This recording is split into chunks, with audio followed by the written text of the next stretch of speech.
Croyant, à toi de passer de l'état du disciple peu fervent pour les choses de Dieu à l'état du disciple vivifié par l'esprit de la Pentecôte. Pour comprendre le mot charnel ainsi que la vie si fortement condamnée ici par Paul, comparez ces mots. Je suis charnel vendu au péché. Romains 7, 14. Avec le contexte, avec la description du misérable asservissement que résume ce mot. Pour comprendre le mot spirituel, comparez ces mots. L'affection de l'esprit, c'est la vie et la paix. Romains 8, 6. Avec le contexte, avec la description de la vie de l'esprit, comparez aussi Galates 5, 15 avec 5, 16, 22, 25, 26 et 6, 1. Et vous verrez que c'est le manque d'amour qui caractérise l'homme charnel, tandis que c'est la douceur, l'amour, l'observation du nouveau commandement qui caractérise l'homme spirituel. Quand un homme vient d'être régénéré, la nouvelle vie en lui n'est encore qu'un petit grain de semence au milieu de tout un corps de péché et de chair, animé de sa sagesse et de sa volonté charnelle. Dans cette petite graine se trouve Christ et son esprit, avec leur toute puissance, mais leur présence est encore si invisible, si peu accusée, qu'il est facile de ne pas la reconnaître et d'en douter.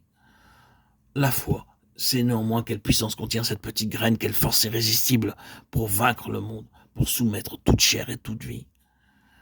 C'est selon que l'esprit règne et fait mourir les actes de la chair que l'homme devient vraiment spirituel.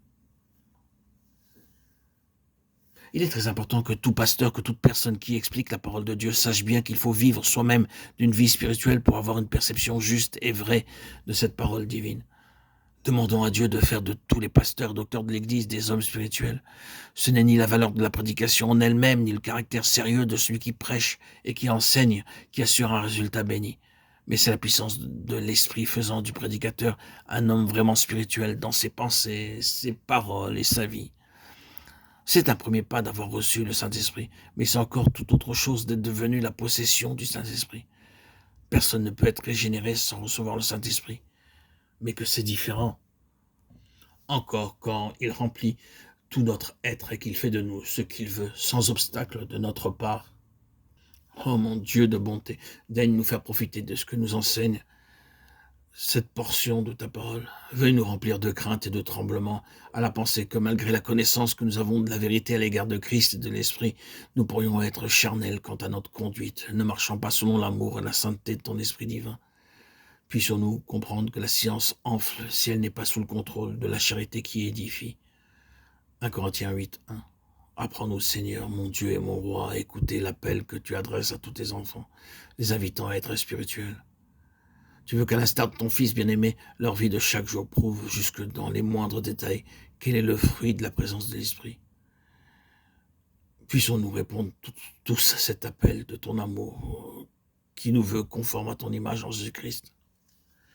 Oh mon Dieu et mon roi, mon Seigneur, mon Maître et mon ami, fortifie notre foi, ô notre Père, afin que nous soyons pleins de la confiance que le Saint-Esprit fera son œuvre en nous et nous rendra spirituels.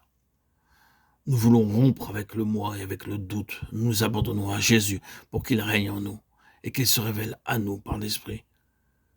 Nous nous prosternons devant toi, croyant avec une foi d'enfant que ton Esprit demeure en nous. Oh mon Dieu, mon roi, mon Seigneur, mon ami, mon bien-aimé, que notre âme soit remplie d'un saint respect à la pensée de sa présence. Et toi, ô Père, accorde-nous selon les richesses de ta gloire, d'être puissamment fortifiés par ton esprit dans l'homme intérieur. Éphésiens 3,16.